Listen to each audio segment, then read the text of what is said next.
Introduction. What is data? A set of facts or figures from which conclusions can be drawn. Data is plural of datum. Numerical data helps us to classify and analyze data for further action. Data is a collection of facts. Types of data. Primary data, secondary data. Data which are not originally collected but obtained from published or unpublished sources are called secondary data.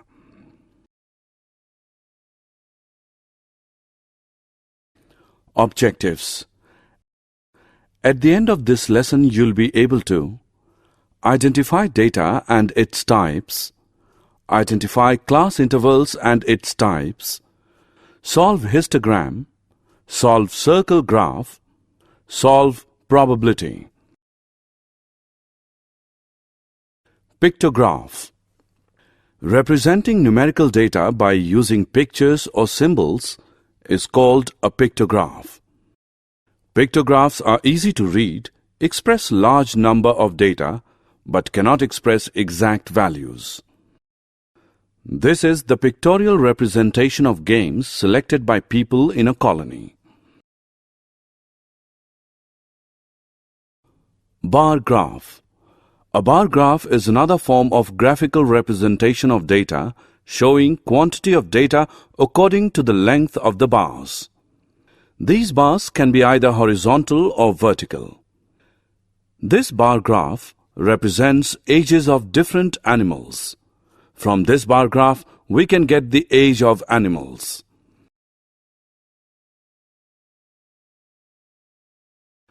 Comparison of data.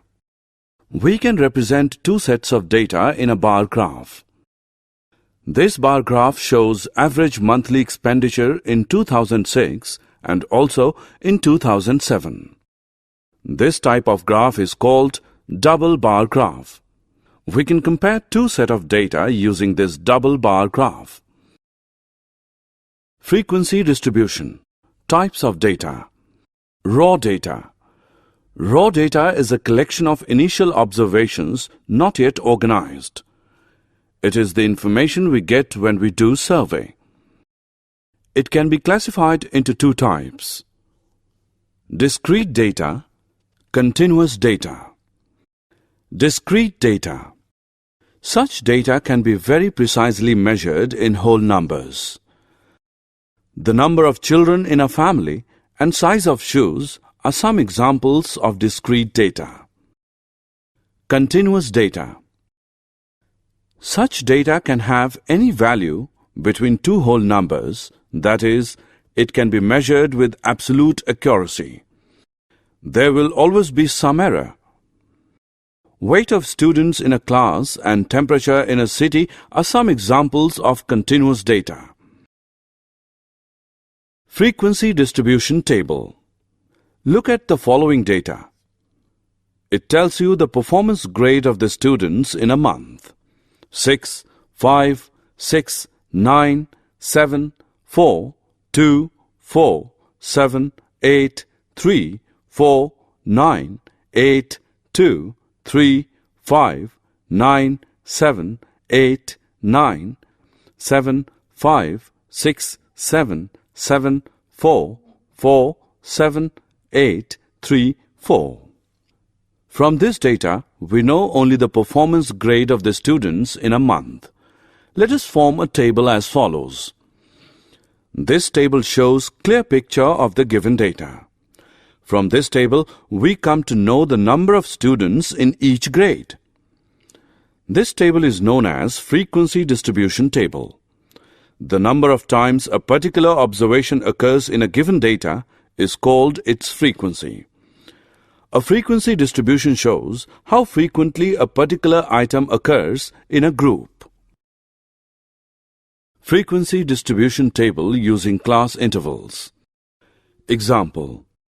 Given below are marks scored by 30 children in a class in mathematics.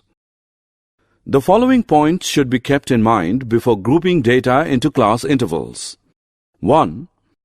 When you group data into class intervals, The most important factor that you have to take into consideration is the range of the distribution. Find out the difference between the largest and the smallest observations. Largest value is equal to 98. Minimum value is 3. Range is 98 minus 3, which equals 95. 2.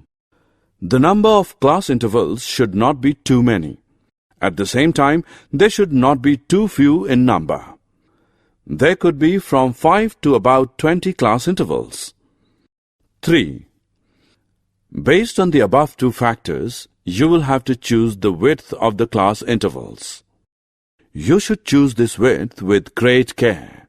It should not be so wide that the significance of the data is lost, nor should it be so narrow that the number of intervals is too many.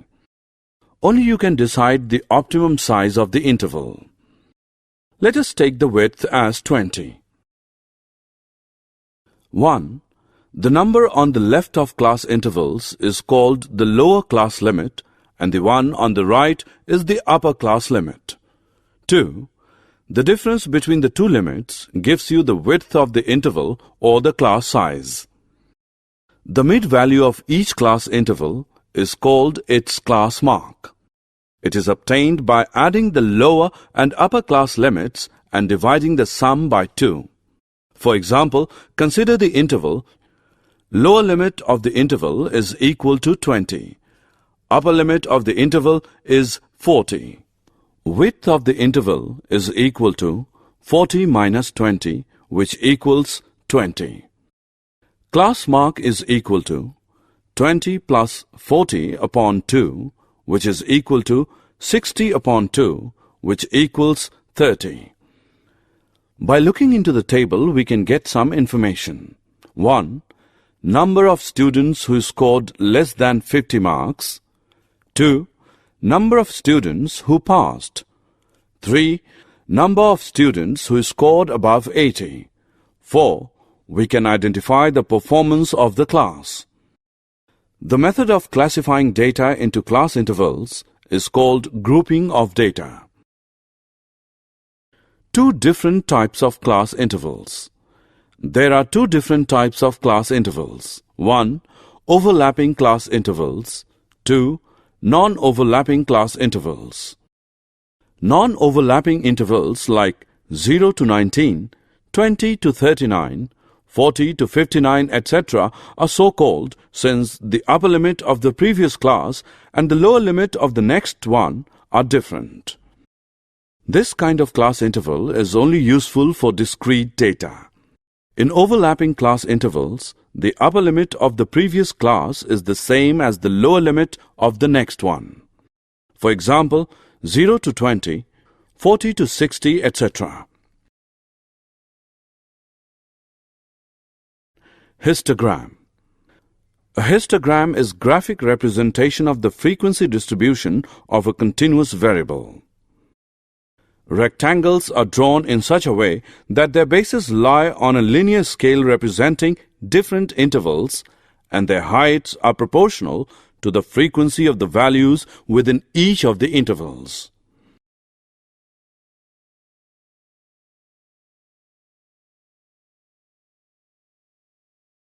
Example. Given below is a frequency table and the corresponding histogram showing the number of employees in a particular factory according to their income. Solution. Frequency table showing 100 employees in a factory according to their income level. If you have a good look at the histogram given above, you will notice that 1. A histogram looks like a bar graph, but there is no space between one bar and the other. 2. The histogram has a title. 3. On the x-axis, the class intervals of the grouped data are shown. What the distribution depicts is also written below it. 4. On the y-axis, the frequencies for each class interval are shown. 5. On both the axes, suitable scales are taken. 6. The heights of the rectangles drawn are proportional to the frequencies of their classes.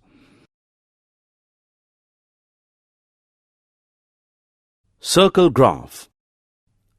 A circle graph divided into pieces, each displaying the size of some related piece of information. Circle graphs are used to display the sizes of parts that make up some whole. Circle graphs are also known as pie graphs.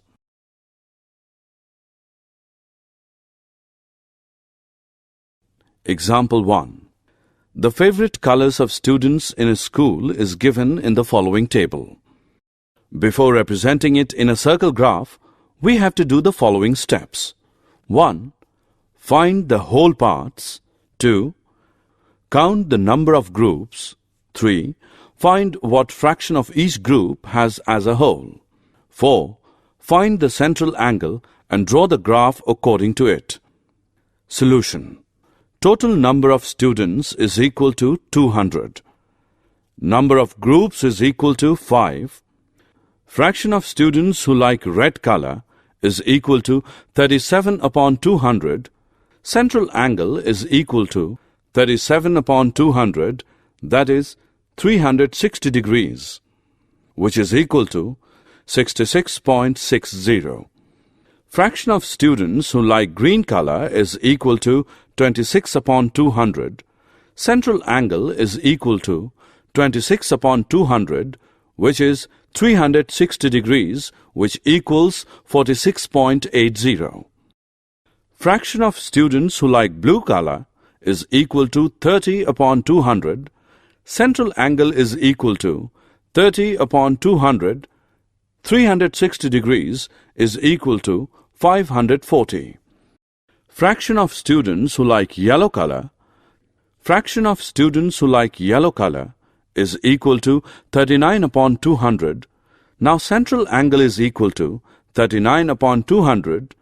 360 degrees is equal to 70.20. Fraction of students who like pink color is equal to 68 upon 200. Central angle is equal to 68 upon 200. 360 degrees is equal to 122.40. Summary. Let us summarize what we have learned. Raw data is a collection of observations which are not organized. The difference between the highest and lowest observations in a data is called the range of the data. The number of times a particular observation occurs in a given data is called its frequency. A frequency distribution is a table that shows how frequently a particular item occurs in a group. When the number of observations is high, the data is grouped into convenient class intervals. The difference between the upper and lower class limits is called the class size. The mid-value of a class interval is called the class mark. Class intervals may be overlapping or non-overlapping depending on the type of data collected. A histogram is a graphic representation of grouped data. It consists of rectangles with class intervals as the basis and the corresponding frequencies as heights. An experiment is a situation involving chance or probability that leads to results. An outcome is the result of a single trial of an experiment. An event is one or more outcomes of an experiment.